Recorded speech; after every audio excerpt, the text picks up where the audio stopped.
বিরোধী কাজ করছে, আপনি কিন্তু একা বাধা দিতে পারবেন না। যদি সকলে 40 জন এক হয় যুবকরা, তাহলে ওইটা বাধা দেওয়া যাবে কি যাবে না বলেন? অবশ্যই যাবে। এজন্য এই যুবকদের এক হতে হবে। পারবা তো যুবক? যুবকরাই দেশের সৈনিক। যুবকরা উঠে দাঁড়িয়েছে তাই স্বৈরাচার পালায় যেতে বাধ্য হয়েছে। কথা বলেন ঠিক কিনা? না হয় এই পাথর কখনোই সরতো না। আল্লাহ তৌফিক দান করুক যুবকদের আরো বেশি বেশি। লক্ষ কোটি দুরূদ মানবতার কান্ডারি, মুক্তির দেশারি আহমদ মুস্তফা মোহাম্মদ মুস্তফা, যার আগমনে আধার ঘেঁষে মানবতার পূর্বে দিগন্তে নতুন সূর্যের উদয় হয়েছিল। মানুষের মুক্তির জন্য মানুষের হাতে যে নবী তায়েফের জমিনে রক্ত ঝরিয়েছিলেন, অহুদের জমিনে যে নবী দান দান মুবারক শহীদ করেছিলেন, উম্মতের ব্যথায় পড়ে মায়ায় পড়ে যে নবী শেষ রাত্রে কান্নার আহাজারিতে আল্লাহর আরশ পর্যন্ত দূরে যেত, সে নবী মুহাম্মদ, যার ছিল আল্লাহর প্রতি অগাধ বিশ্বাস ও ভালোবাসা, অন্তরের পবিত্রতা, আত্মার মহত্ব, ধৈর্য, ক্ষমা, সততা, নম্রতা, বদন্যতা, মিতাচার, আমারতদারি, সুরুচিপূর্ণ মনোভাব, ন্যায়পরায়ণতা, উদারতা ও কঠিন কর্তব্য নিষ্ঠা ছিল যে নবীর চরিত্রের ভূষণ। সুবহানাল্লাহ। যিনি ছিলেন একাধারে ইয়াতীম হিসেবে সবার কাছে স্নেহের পাত্র, পিতা হিসেবে ছিলেন স্নেহের আধার, স্বামী হিসেবে ছিলেন প্রেমময়, আর বন্ধু হিসেবে ছিলেন বিশ্বস্ত। বলেন তো ভাইরা, তিনার মতন বিশ্বস্ত মানুষ পৃথিবীতে আর কেউ কি কখনো আসবে?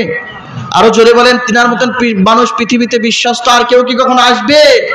সে কোন বন্ধু বলো বড় বিশ্বস্ত, সে কোন বন্ধু বলো বেশি বিশ্বস্ত, কার কাছে মন খুলে দেয়া যায়, কার কাছে প্রাণ খুলে বলা যায়, হওয়া যায় অতি আশ্বস্ত, তার নাম আহমদ বড় বিশ্বস্ত। সুবহানাল্লাহ পড়ে।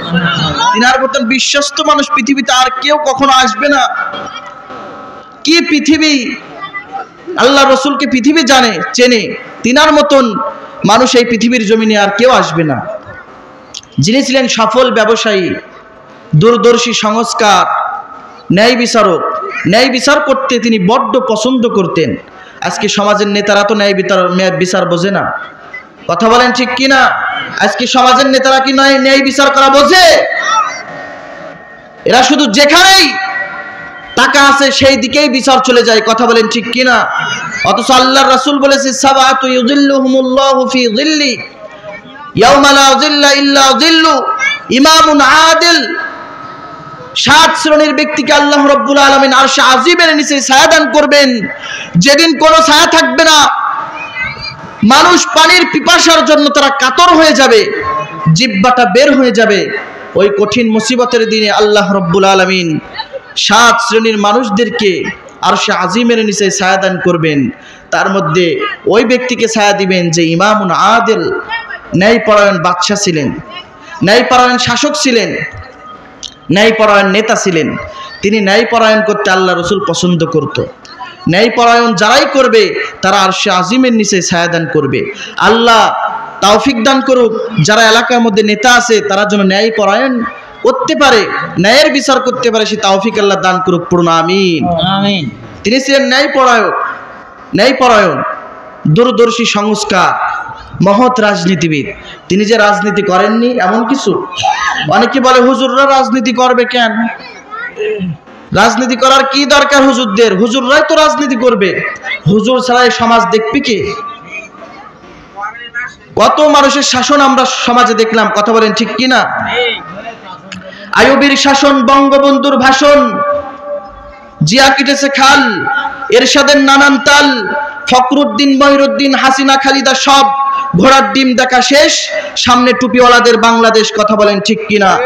আগামীর সূর্য, ইসলামের সূর্য, আগামীর সূর্য, কোরআনের সূর্য, আগামীর বাংলাদেশ, কোরআনের বাংলাদেশ। কথা বলেন ঠিক কিনা? কোন নাস্তিক, কোন মুরতাদে বাংলার জমিনে তাদের শাসন কায়েম করতে দেওয়া হবে না, হবে না, হবে না। কথা বলেন ঠিক কিনা? এই বাংলার জমিনের যুবকরা এখন শেষ ভাগে আল্লাহর তাহাজ্জুদের নামাজ আদায় করে এবং সকালবেলায় কোরআনের দাওয়াত নিয়ে যাই বন্ধুর কাছে।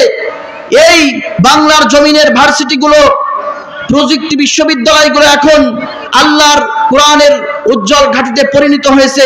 টেকনাফ থেকে তেতুলিয়া, রূপসা থেকে পাথুরিয়া, সুন্দরবন থেকে বান্দরবন পর্যন্ত আল কোরআনের কথা কায়েম হবেই হবে ইনশাআল্লাহ। যেই জমিনে শহীদের রক্ত ঝরে ওই জমিন আল্লাহর দ্বীন কায়েমের জন্য উর্বর হয়ে যায়। কথা বলেন ঠিক কিনা? শহীদের রক্ত বুঝি ঝরেনি? কত শহীদের রক্ত ঝরেছে আপনারা তো জানেন। আহা, কত শহীদের রক্ত ঝরেছে। এখন শুধু এই উর্বর মাটিতে শুধু ইসলামের কোরআনের কথা, কোরআনের আইন ভাষায় দিতে হবে, আর সংসদে কোরআন উঠে যাবে। কথা বলেন ঠিক কিনা? এজন্য তেমন নেতা আমাদের দরকার। কথা বলেন ঠিক কিনা? গল্প বলি শোনো সকলে এবার, যে কথা বলতে ভয় লাগে না আমার। গল্প বলি শোনো সকলে এবার, যে কথা বলতে ভয় লাগে না আমার।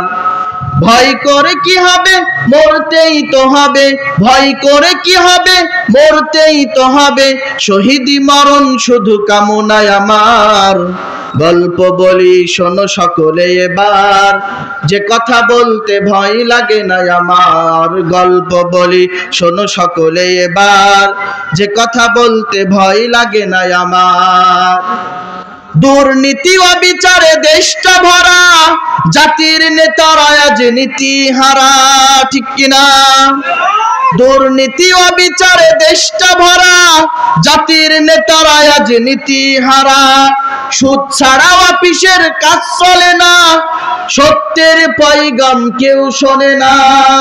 ভেদাভেদ ভুলে যাও, সত্যের আওয়াজ দাও। ভেদাভেদ ভুলে যাও, সত্যের আওয়াজ দাও। ইমানি শক্তি নিয়ে জাগো আবার।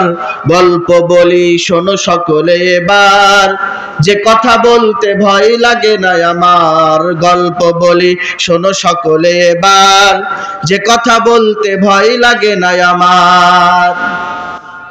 ভয় লাগে মুসলমান? মুসলমানের কোনো ভয় নাই। মুসলমান মরলে কোথায় যাবে? আর খাঁটি মুসলমান হইতে হবে।